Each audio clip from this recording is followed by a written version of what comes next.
नमस्कार मित्रांनो. तर आज आमच्या घरी आहे कलश पूजा. तर आपण बघूया की आईने काय काय तयारी केली आहे आणि त्या पूजेचं काय महत्त्व आहे, आपण त्यांच्याकडून जाणून घेऊया.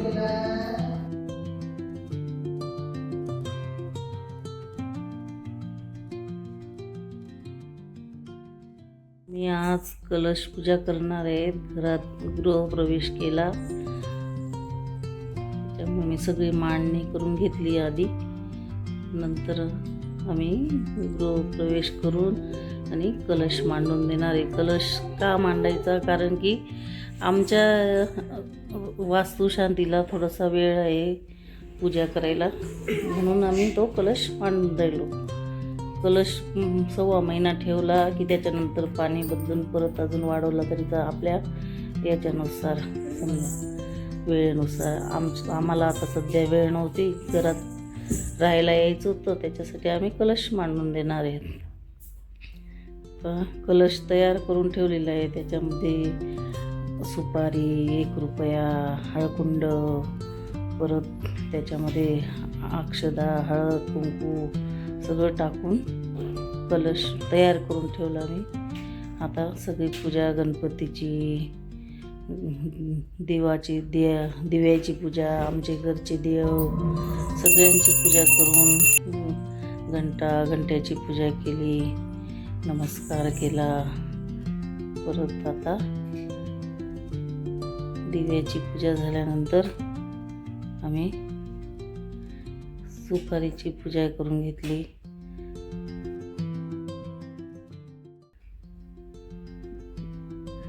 नमस्कार केला. आता आम्ही कलश ठेवून आणि कलशची पूजा करून घेतली. कलश अशासाठी मांडला की पूजा नाही झाली तरी कलश मांडावा नवीन घरामध्ये पहिले, मग बाकीचं सर्व करायचं. नंतर आपण मग सत्यनारायणची पूजा करा, वास्तू करा, ते चालतं नंतर.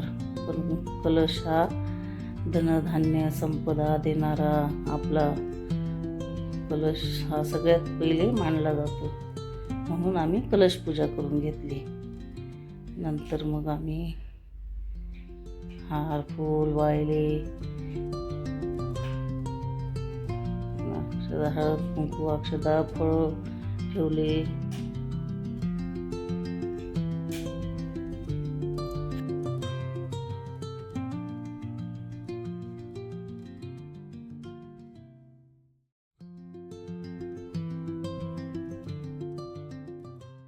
आमची कुलदेवता पण, आम्ही कुलदेवतेचा फोटो पण ठेवला, तो पण फार आवश्यक आहे.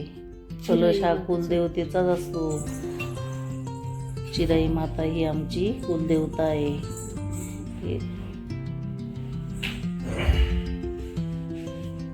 आमचं अजून सामान वगैरे काही आणलेलं नसल्यामुळे साधं सिंपल खालीच पूजा मांडून दिली आम्ही. पण मांडायची असते घरात, काहीतरी पूजा पहिली झाली पाहिजे, म्हणून आम्ही ही पूजा करून घेतली.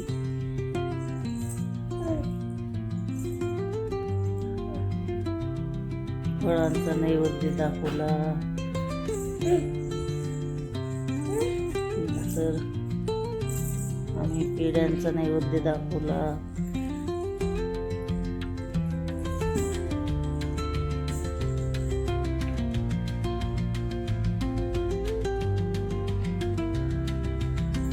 आम्ही दोघींनी हळद कुंकू लावून घेतलं एकमेकीला.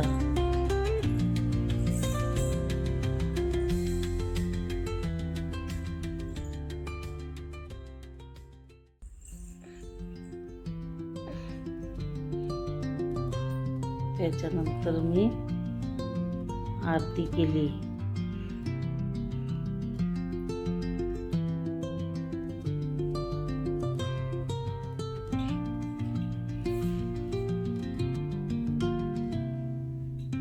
गणपतीची आरती करून घेतली. नंतर सुमित्राने पण पूजा करून घेतली.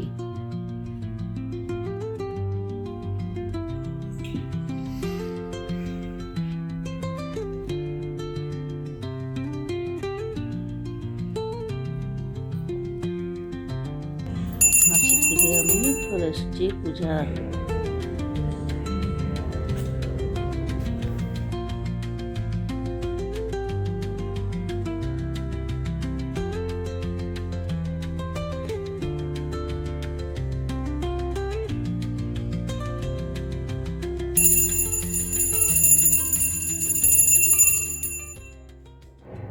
जय श्रीकृष्ण. आम्ही खीर पुरीचा नैवेद्य दाखवला. पौर्णिमेचं खीर चांगली असते दाखवून.